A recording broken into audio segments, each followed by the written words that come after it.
los 2.000 presos capturados y de ahí van para Tocorón y para Tocuyito. Máximo castigo. Venezuela atraviesa días cruciales y aterradores. El futuro del país está por definirse, pero hay un dictador que lo impide al aferrarse al poder y se atornilla en el poder, recurriendo a las medidas más violentas y represivas. El propio Nicolás Maduro, sin ningún escrúpulo, presume de que hay más de 2.200 personas detenidas, a quienes, como si fuera poco, llama terroristas. Y ellos son miles de jóvenes que no regresaron a sus casas luego de salir a protestar y tratar de defender su voto que le dio la victoria a Edmundo González. Son detenciones arbitrarias. En muchos casos estos jóvenes no tienen derecho a contactar a un abogado defensor, no tienen derecho a ver a sus familiares, por lo que no se sabe la suerte que han corrido. La elección entre Maduro y el candidato opositor Edmundo González Urrutia sigue indefinida. Maduro quiere que el Tribunal Supremo de Justicia, que responde al chavismo y que por supuesto no genera ninguna confianza de imparcialidad, sea el organismo que se pronuncie sobre la elección. Mientras que los demócratas del mundo quieren transparencia, que el Poder Electoral, el Consejo Nacional Electoral, muestre los votos o muestre las actas con las que le dieron la victoria a Maduro. Hasta ahora la dictadura ha ocultado esas actas con la votación. Se han negado a mostrarle al público los mismos resultados que la oposición ya publicó en un portal abierto al mundo, con las copias de las actas que obtuvieron de los testigos de las mesas de votación. Esos resultados demuestran que Edmundo González, con el 67% de los votos, derrotó, humilló a Nicolás Maduro. Entonces, ¿qué queda por hacer si el régimen sigue con su secretismo, con sus mentiras y su feroz persecución? El dictador alardea que muchos más van a quedar tras las rejas si no aceptan los fraudulentos resultados del régimen que le van a permitir gobernar 6 años más. Imagínense, 6 años más de esta tragedia. ¿Quién aguanta? En este episodio de ¿Qué pasó con lo que pasó? Vamos a mirar la cara más atroz del régimen de Maduro. Voy a hablar con Alfredo Romero, él es abogado y director presidente de la ONG Defensora de los Derechos Humanos, Foro Penal.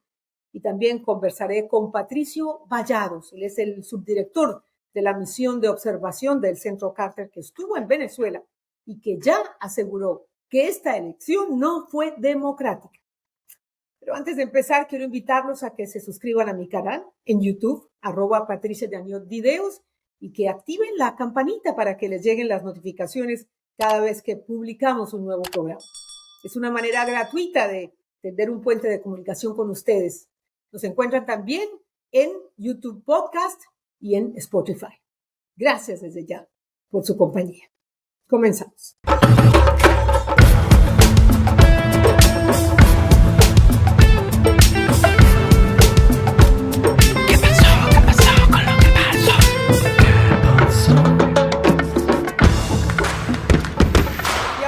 Le quiero dar la bienvenida a Alfredo Romero, él es el director de la ONG Foro Penal, quien durante años ha hecho una labor encomiable de recaudación de testimonios, de denuncias de víctimas de desapariciones forzadas, de detenciones arbitrarias, de represión. Así que me da mucho gusto tener en el programa a Alfredo, porque hemos visto en estos últimos días cómo la represión ha aumentado contra los manifestantes que han salido a las calles simplemente para defender su voto. Alfredo, gracias por acompañarme en ¿Qué pasó con lo que pasó? Y quisiera iniciar esta charla pidiéndote que nos des un panorama general, que nos actualices cómo está la situación de represión en Venezuela al día de hoy. Bueno, primero, muchas gracias, Patricia, por esta oportunidad. Es un gran gusto, a pesar de la situación que estamos viviendo. Y comenzando por allí, voy a comenzar por la parte, digamos, lo cualitativa. Y quiero hablarte un poco de la parte, digamos, subjetiva. Estamos en este momento, mientras hablamos, recibiendo cantidades de familiares, entrevistándolos, asistiéndolos, apoyándolos. Y digo los familiares porque una de las características de este grupo de detenciones, que ya te voy a decir el número es que no se ha permitido el acceso de la defensa a los detenidos. Esa ha sido la característica fundamental. Se ha cerrado toda la posibilidad de incluso conocer el estado físico de los detenidos, que al día de hoy suma más de 1.000, y te digo más de 1.000 porque cada minuto se han venido incorporando nuevas denuncias, nueva suma de detenidos, y obviamente la capacidad que tenemos no es tan, ha superado pues la realidad a la posibilidad de incorporar estas denuncias y estos números dentro de nuestro sistema, ¿no? El grupo de abogados nuestro en todo el país, tenemos el Foro Penal, está conformado por más de 400 abogados, más de 5.000 activistas en todo el país. Va a los centros de reclusión, averigua sobre el estado de los detenidos, no hay información al respecto, e incluso un tema que nos preocupa mucho y que debo decirlo, a un abogado nuestro que se llama Kennedy Tejeda, un muchacho de 24 años, voluntario, fue detenido en el estado Carabobo solo por ir a un comando de la Guardia Nacional a solicitar información sobre unos detenidos, que es precisamente lo que hacemos. Pero te digo esto porque entonces la atención se ha dirigido más al familiar para obtener identificación sobre los detenidos, que superan además, más de 100 son adolescentes, muchachos de 14 años, 15, 16 años también, o sea que hasta 14 años llegan.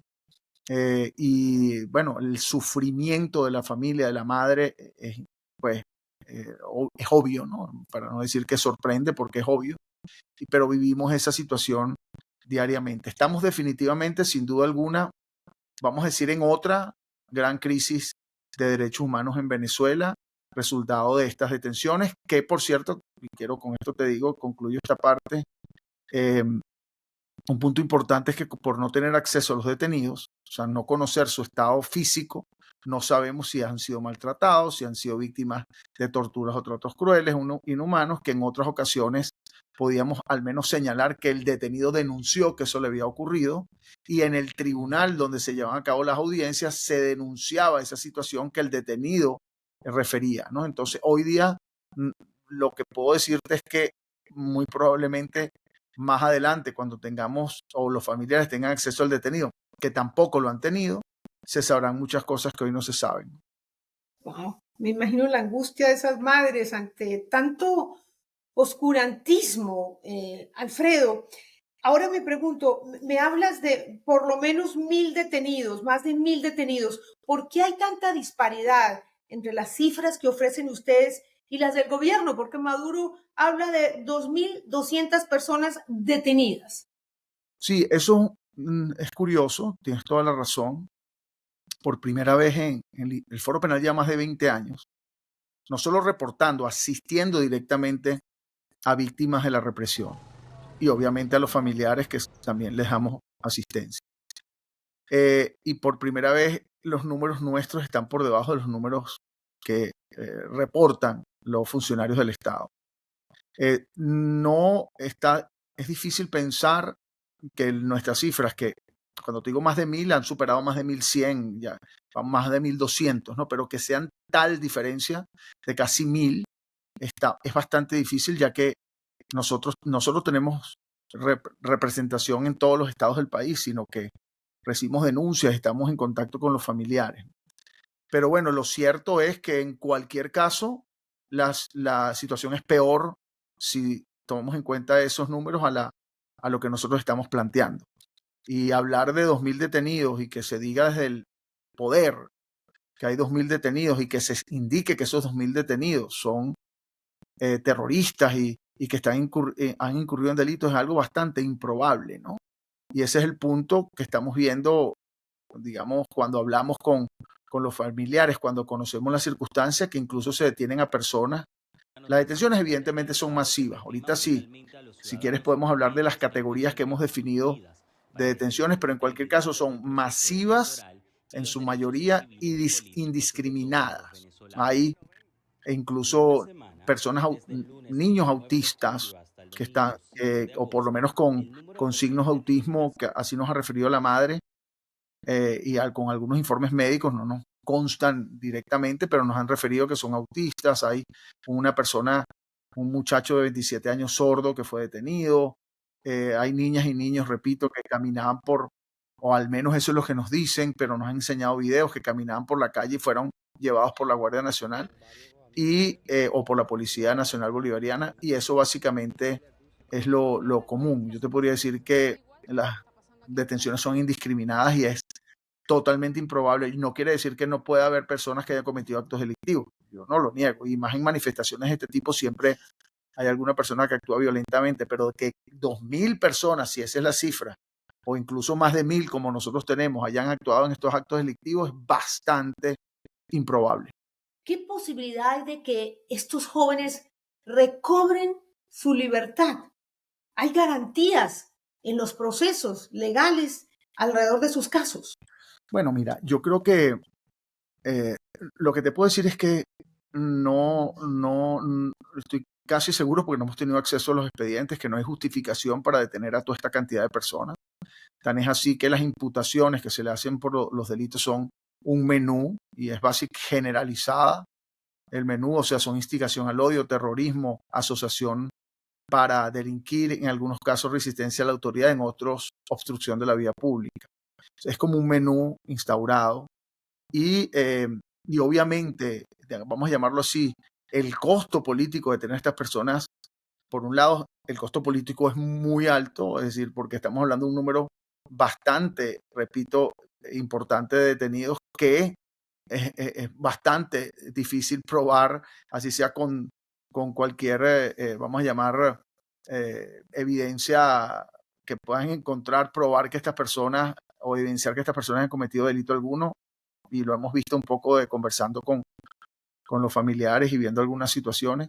Y por el otro lado también es un costo material importante, es decir, tener tantos detenidos que tienen que instalar nuevos centros de reclusión, como ya se ha dicho, que se dice que van a remitir a muchos de los detenidos a dos cárceles que son Tocuyito y Tocorón, que están, digamos, remodelando para eso.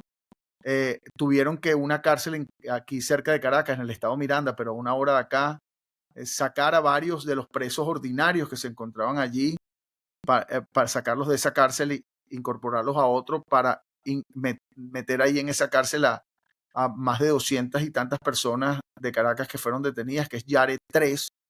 Entonces, claro, es realmente difícil, es difícil administrar toda esa represión y detenciones arbitrarias. Por lo tanto, yo creo que debe liberarse a una cantidad importante de estas personas. Por ejemplo, te decía, hay más de 100 menores de edad, una cosa inhumana. Realmente esta cantidad de muchachos ahí detenidos, tú ves las madres, niñas de 16, 17 años que han sido detenidas, ¿sabes el perjuicio que se le causa a esas personas? Y yo creo repito, el costo de eso, de esa inhumanidad, no creo que permanezca en el tiempo. Por lo tanto, esperamos que esta situación se solvente de alguna forma y que sean liberadas todas estas personas de manera rápida, ¿no? En otras ocasiones, cuando son estas detenciones masivas, las liberaciones son en días, en horas. Sin embargo, ahora, a diferencia de otras ocasiones, quiero decir en horas, ni siquiera en días, en pocos días o horas, es que la mayoría de las personas se le ha imputado delitos y han sido formalmente privadas de libertad por un tribunal sin permitir defensa y sin saber el porqué, la justificación de la privación de libertad. Eso es excepcional en comparación con otras ocasiones. ¿Y el número de muertos y de represión que ha causado víctimas fatales, cuál es? Nosotros al principio habíamos identificado con otras organizaciones por lo menos 11 personas fallecidas. Es difícil verificar cada uno de los casos, no por el hecho de que la persona no haya fallecido, sino por el hecho de determinar la causa del fallecimiento y si la persona estaba realmente en una manifestación. Y para ello, y te hago este preámbulo para que entiendan la complejidad, porque no es nada más decir tanto fallecido, sino que esa persona haya fallecido primero, haya sido asesinada en una manifestación o producto o relacionada con la manifestación. Entonces, el número, nos estamos basando en el número más bien de otras organizaciones, que es Monitor de Víctimas y Provea, que entiendo que Human Rights Watch también está en eso, que hablan de más de 20 personas fallecidas. Repito, pero oficialmente, es decir, desde el Estado, de la Fiscalía, por ejemplo, hablan de que no hay fallecidos, sino solo un militar, entiendo yo, que está incluido en estos más de 20, ¿no? Pero no se ha hablado ni se ha de establecido ningún tipo, o se ha dicho incluso que no hay fallecidos en la manifestación. Entonces, la verificación es aún más compleja. Alfredo, y todos estos casos que mencionas entre muertos y detenciones, y por supuesto también hay decenas de heridos, ¿cuál es el caso o los casos que más te han impactado? Bueno, dentro de uno de los fallecidos, un muchacho de 14 años en el estado Zulia. Estuvimos conversando con nuestras coordinadoras del estado Zulia, conversando con la familia. Es un caso, obviamente, que nos inquieta y nos angustia, y obviamente por tratarse además de un menor de edad, sin que no signifique la muerte de otros también importante, pero obviamente llama la atención un muchacho de 14 años que ni siquiera participaba en las manifestaciones, ¿no? El caso, hay una muchacha de nombre Victoria, de 16 años de edad, que está hablando con la madre, que está detenida, para decir alguno de los casos. Y bueno, el sufrimiento de la madre de esta niña, que nos enseñó que ni siquiera está en ninguna manifestación, es algo que me preocupa. El caso, bueno, todos los casos, sobre todo de menores de edad, de menores de 18 años, adolescentes, pues, nos llama mucho la atención. El caso de esta madre que nos cuenta que el niño tiene problemas cognitivos y de alguna manera, al menos ella nos refirió que tenía autismo. Son casos que nos crean una gran sorpresa y gran angustia, porque este muchacho, pues obviamente, imagínate tú encerrado sin contacto con su madre, con su familia, y en esa condición que tiene nos crea gran angustia. Que tiene una deportista, por ejemplo, una miembro del equipo de fútbol de la Universidad Central de Venezuela, de nombre, creo que es Vanessa, Vanessa, creo que es, que está hablando con el entrenador, con el padre, que simplemente caminaba por donde una manifestación se realizaba, o cuando finalizaba en la parte del Rosal, y iba en un entrenamiento y fue detenida. Y bueno, por cierto, este menor de edad también que te hablé, esta muchacha menor de edad, es también parte del sistema de orquestas de Venezuela. Entonces, detienen a personas que son niños o muchachos, digámoslo, eh, que tienen un desarrollo, y meterlos en una cárcel, encarcelarlos, eso no se alivia ni se solventa luego psicológicamente, hablando de lo psicológico, tan fácil, ¿no? Yo que he vivido esa prisión, o sea, el efecto de la prisión como tal en adultos es gravísimo. Imagínate tú en menores de edad, quedarte con eso toda la vida, y si fuiste maltratado o no, que tampoco lo sabemos ni podemos decir que ha ocurrido, pero no hemos tenido acceso a ellos, y esa es nuestra gran preocupación. Son adolescentes, son menores de edad.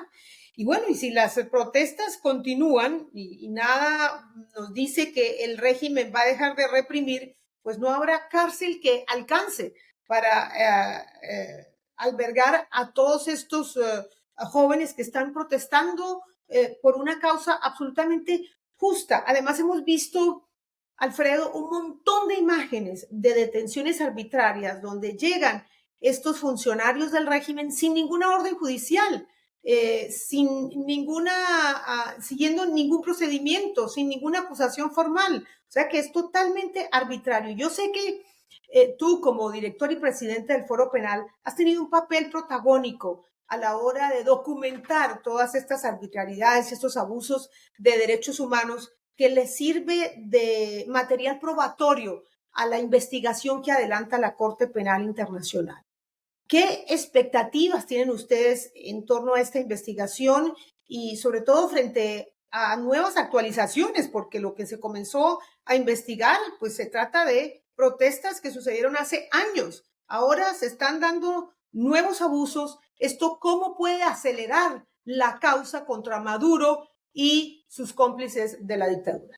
Te quería decir que otra categoría importante, la acabas de decir, que nos faltaron dos, es la detención selectiva de personas que participaron en una manifestación y había videos de ellos y la fueron a buscar a sus casas, o dirigentes políticos que participaron en la campaña, digámoslo, de oposición. Y después hay otras detenciones que están un poco extrañas, que sería la cuarta categoría, que es detenciones de defensores de derechos humanos, que incluyen incluso una muchacha, Enid Pérez, Enid López, perdón, defensora de derechos humanos, trabajadora humanitaria y otros trabajadores humanitarios que han sido detenidos.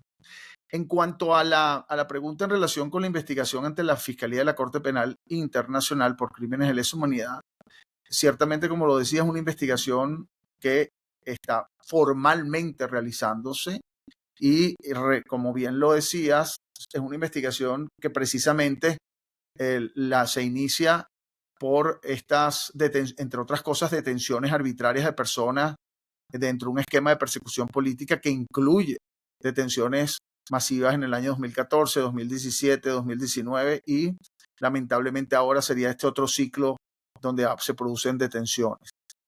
Quiero decirte que más que la fuente de información que sean organizaciones de derechos humanos, que realmente canalizamos eso ante la Fiscalía de la Corte Penal Internacional como ante otras organizaciones, ante otros entes como la Organización de Naciones Unidas o el sistema interamericano, es la víctima la que ya la Fiscalía, y esto es importante porque ya no se trata, es la primera vez que hay unas detenciones de este tipo, una crisis de derechos humanos, habiendo una investigación abierta ante la Fiscalía de la Corte Penal Internacional, lo que quiere decir que la Fiscalía de la Corte Penal Internacional tiene competencia ya formal, no solo para observar y recibir denuncias, sino para ellos mismos analizar e incorporar lo que está ocurriendo dentro de esa investigación.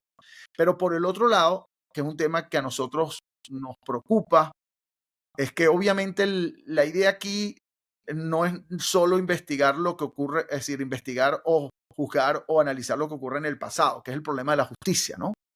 Porque el problema de la justicia, tú lo sabes como ciudadana colombiana que han vivido eso quizás con más profundamente o históricamente que nosotros, es que la justicia llega, aplica el pasado. Pero entonces el presente que se está viviendo es el que más preocupa porque dice, bueno, ¿cómo es posible que esté ocurriendo esto y no hay una reacción de, por ejemplo, del fiscal de la Corte Penal Internacional? Y te digo esto porque además de la investigación que se está llevando a cabo, que aplicaría hacia el pasado, es decir, lo que ocurre hoy va a ser juzgado, si acaso, en el futuro, pero lo que puede hacer la Fiscalía con lo que llaman porque tienen dos tracks de funciones, digámoslo, de conformidad con el Estatuto de Roma, y uno es la cooperación, que hay una oficina instalada en Venezuela con el Estado venezolano para evitar precisamente la comisión de crímenes de lesa humanidad. Entonces, a mí así nos extraña, y eso es algo que obviamente nosotros como defensores de derechos humanos no somos diplomáticos a veces, más porque vemos a la víctima y el sufrimiento, pero sí creemos que una función importante del fiscal para el presente, no para el pasado que va a ser el futuro de lo que ocurre ahorita, ¿no? Sino para el presente es poder intervenir, por ejemplo, para visitar centros de reclusión que nosotros no hemos podido acceder porque tiene esa competencia y ha venido a Venezuela a hablar con el gobierno y tienen una oficina acá, y esa cooperación puede servir, por ejemplo, para evitar que sigan ocurriendo estas detenciones arbitrarias. Y eso es algo, y quizás un pronunciamiento sería importante, repito, no porque tú no puedes, porque eso es violatorio también al debido proceso y a la presunción de inocencia, pero lo que sí puede hacer es de alguna manera intervenir, mediar, para que esta situación no continúe y, por ejemplo, para que se liberen a los menores de edad que se les ha violado el debido proceso, el derecho a la defensa y bueno, y la presunción obvia, la presunción de inocencia, ¿no? Como una medida de amparo, me imagino. No, es que tienen esa posibilidad. La Fiscalía está, repito, tiene un memorándum de entendimiento, un acuerdo con el gobierno venezolano precisamente para poder colaborar en la protección de los derechos humanos y evitar que crímenes de lesa humanidad se cometan. Entonces, él ya tiene esa posibilidad, esa competencia, que nos sorprende que no haya intervenido, no haya hablado. Obviamente no sé si está haciéndolo, digamos, privadamente o confidencialmente, pero la situación continúa y los presos están allí. Alfredo, ¿hace cuántos años la Fiscalía de la Corte Penal Internacional está investigando estos crímenes de lesa humanidad? Bueno, la apertura de la investigación formal fue en el 2021, ¿no? O sea, no es tanto tiempo. Obviamente, nosotros hemos venido denunciando situaciones desde el año 2004, ¿no? Pero la investigación formal es del año 2021. Bueno, ya son varios años, podrían pronunciarse especialmente con la urgencia que existe frente a estos nuevos abusos, ¿no?, que ustedes han venido reportando. Alfredo, y ya para terminar, una opinión más como venezolano, más que como director del Foro Penal. ¿Cómo crees si el gobierno no deja de reprimir, si el régimen no acepta los resultados electorales, si las negociaciones tras bambalinas de gobiernos afines a su ideología no dan resultados? ¿Cómo crees que los venezolanos pueden salir de esta dictadura? Bueno, pregunta compleja. Nosotros, obviamente, o sea, yo hablar como venezolano, es cierto, es una forma de hablar, pero como venezolano también estoy metido con la víctima directamente y el familiar, ¿no? Entonces, lamentablemente, en Venezuela, cada vez que hay manifestaciones, protestas, reacciones populares, en vez de que sea el diálogo, la negociación o la posibilidad de solventar el porqué de la reacción de la ciudadanía, la represión ha sido la reacción para detener la protesta. El problema es que la represión es muy efectiva porque la represión intimida. La represión hace que la gente se esconda, que la gente pues de alguna manera no quiera que su hijo sea detenido, que no quiera ser detenido ni ser reprimido. Entonces, obviamente, cuando ese mecanismo existe, pues la solución al problema que esperemos que ocurra es más complicada porque entonces, obviamente, la represión supera la posibilidad de solución al problema. No creo que desde el punto retórico es un tema de izquierda y derecha, es la protección a los derechos humanos y aprovechando esta oportunidad, yo creo que los países que de alguna manera han apoyado al gobierno en Venezuela por el hecho de supuestamente, retóricamente al menos, formar parte de su ideología, si es que acaso eso existe, deben de alguna manera meterse más en la ideología de la defensa de los derechos humanos, que es lo que prevalece aquí, y deben responder, y todo el mundo debe de alguna manera clamar porque la solución sea pacífica y sin violar los derechos humanos de los venezolanos, y esa es nuestra expectativa, ¿no? ¿Tú crees que ayudaría que la Corte Penal Internacional emitiera una orden de captura contra Maduro y contra los represores? Yo no sé, es que, repito, son preguntas complejas porque para una orden de captura tendría que haber un proceso también, una investigación. Yo lo que creo que sí ayuda es que el fiscal de alguna manera intervenga con la posibilidad que tiene en este esquema preventivo, de buscar mediar también y conversar para lograr que esta situación se detenga, ¿no?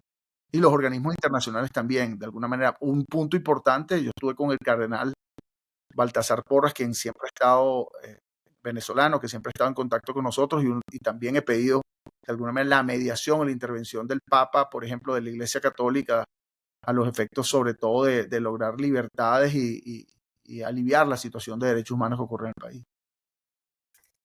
Pues Alfredo, muchísimas gracias por compartir esta experiencia tan triste, tan dramática que ustedes allí a través de el Foro Penal viven a diario. Y bueno, Dios quiera que no se sigan reprimiendo los derechos de los jóvenes, de los manifestantes y que se busque una solución pacífica a este conflicto político. Gracias de nuevo. Así sea, muchas gracias. Patricio, muchísimas gracias por atender esta invitación de qué pasó con lo que pasó para hablar de lo que sucede a esta hora en Venezuela. ¿Cuál es la posición del Centro Carter y la tuya personal después de haber estado allí observando las elecciones sobre lo que pasa a esta hora? El presidente Maduro, el dictador Maduro, creo que se ha confirmado ya para quienes tenían duda, a casi 2 semanas de la elección aún no ha publicado ninguna cifra verificable para determinar el resultado de las elecciones. Dejó en manos del Tribunal Superior de Justicia la decisión sobre el ganador. En fin, hay arremetida contra los líderes opositores, continúa la represión. ¿Cuál es la evaluación que ustedes hacen después de todos estos días? Bien, Patricia, un placer estar contigo y muchas gracias por la invitación.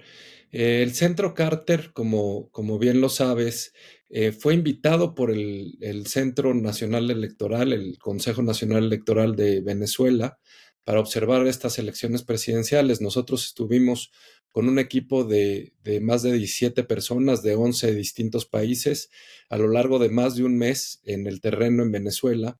Y derivado de esto, lo que te puedo decir en primer lugar frente a tu pregunta es que la conclusión del Centro Carter es que estas elecciones no llegan y no cumplen los estándares internacionales en materia democrático y en materia electoral.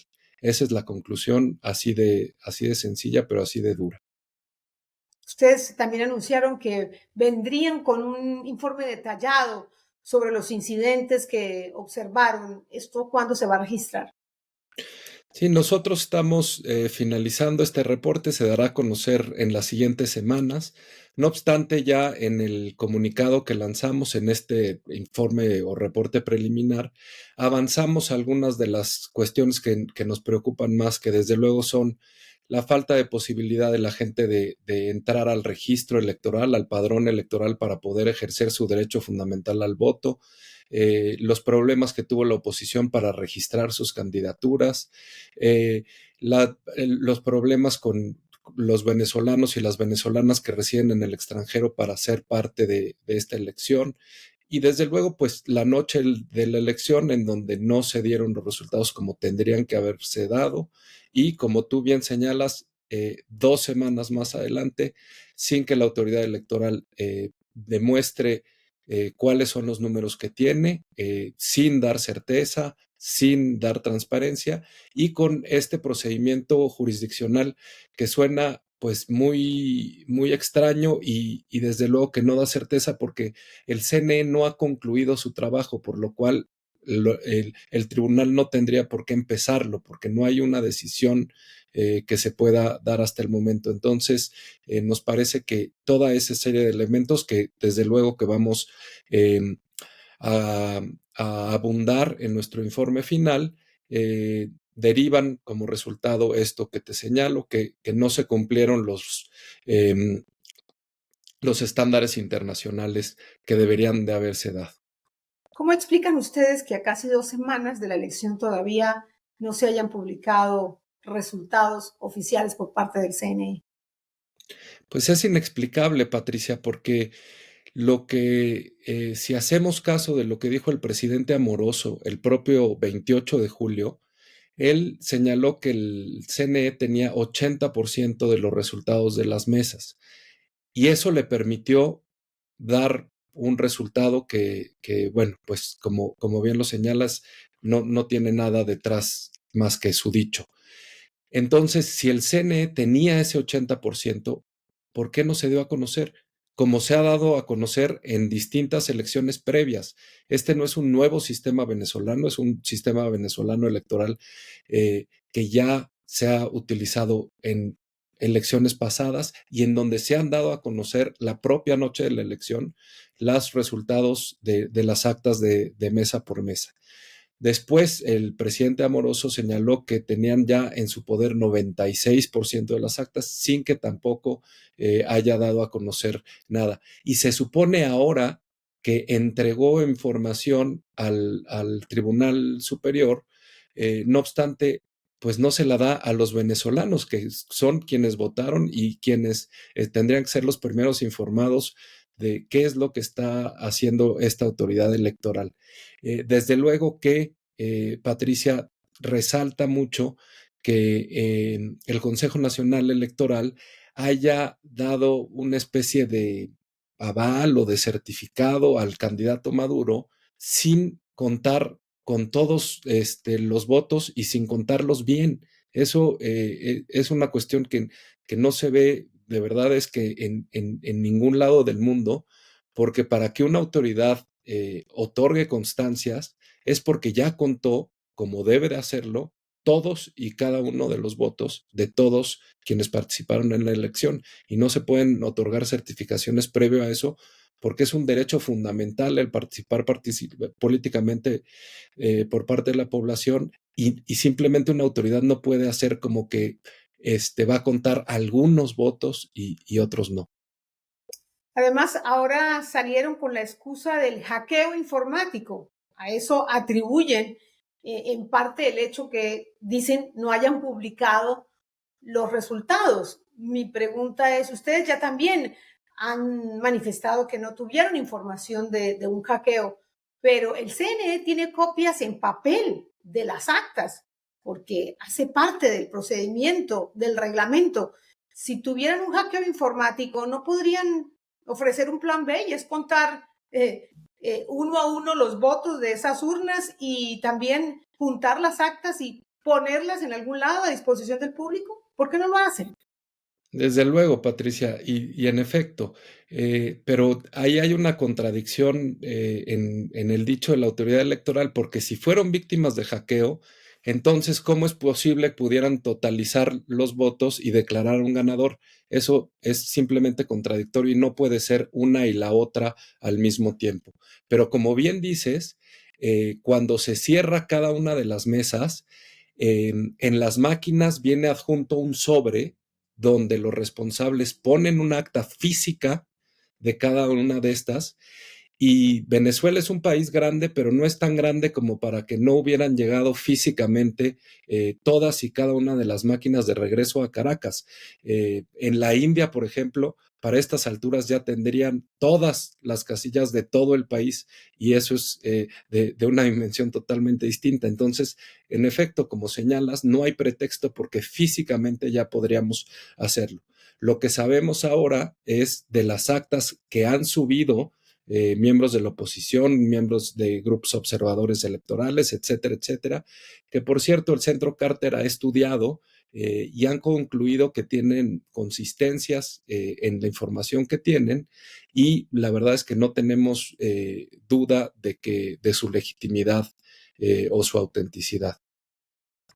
Clarísimo. ¿Y qué opinan de la labor que pueda llegar a hacer el Tribunal Supremo de Justicia, que ahora es la instancia que supuestamente tiene que contar los votos y definir qué pasó el 28 de julio?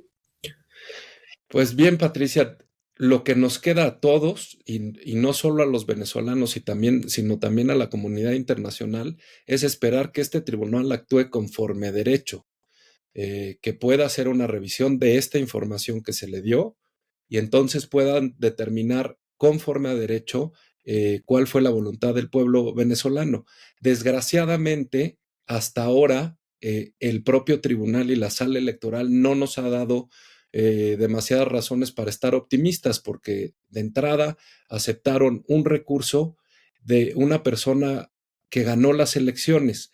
Los tribunales están desde que fueron creados hace miles de años para resolver controversias. Entonces, lo que no se entiende muy bien es qué controvertió el candidato Maduro, porque él ganó y la autoridad dijo que ganó, la autoridad electoral. Entonces, ¿qué está controvirtiendo? Eso no lo sabemos. Y el haber dado entrada a un recurso de esa naturaleza, el haber citado a las distintas partes sin las medidas procesales que permitan un derecho a la defensa, etcétera, etcétera, pues no nos hace estar muy optimistas, pero bueno, siempre la esperanza queda ahí de que puedan tomar una decisión conforme a derecho y sobre todo que puedan explicar al pueblo venezolano cuál es la motivación que tengan para tomar las decisiones que tengan y que esto pudiera permitir eventualmente salir de esta crisis política que está a la vista de toda la comunidad internacional. Con los hechos que conocemos, Patricia, una pregunta directa.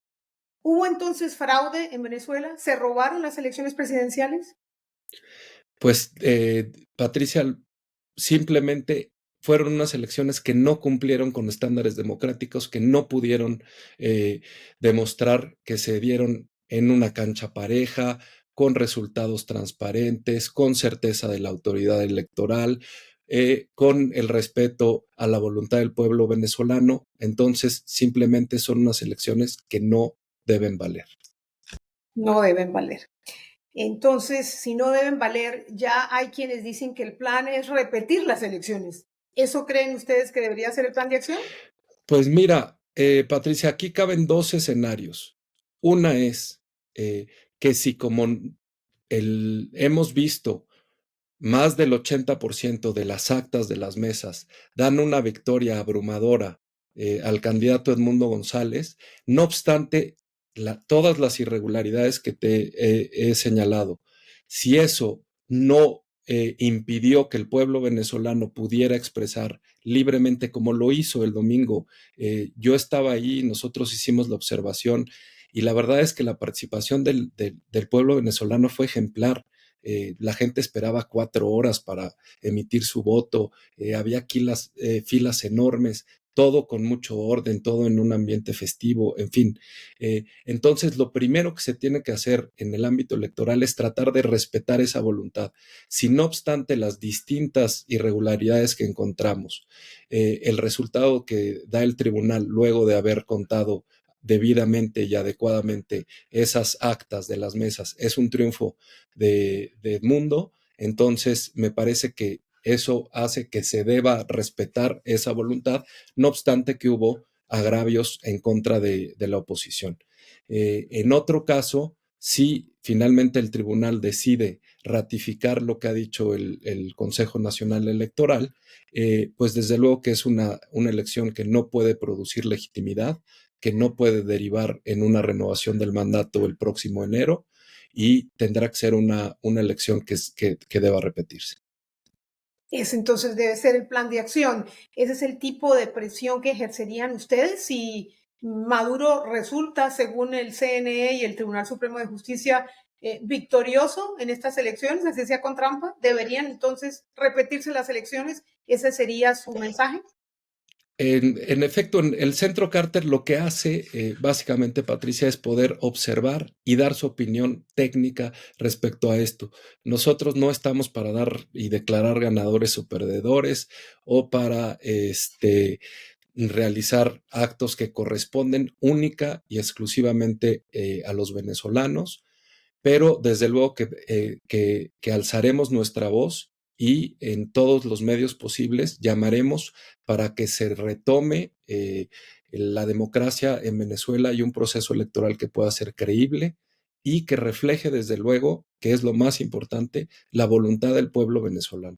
Eso es lo más importante y lo que nadie puede renunciar porque pues la legitimidad de un régimen, sobre todo en una sociedad tan dividida como la venezolana, pues no puede producirse una legitimidad si no hay un respeto al voto de la gente. Bueno, la oposición diría que la ciudadanía ya votó y que ellos no están dispuestos a que se les arranquen de las manos esta victoria que para ellos se debe respetar, que no están dispuestos a aceptar otro resultado, que es el que ya la ciudadanía ejerció, y es escoger a, según las actas que publicaron ellos, a Edmundo González como presidente de Venezuela.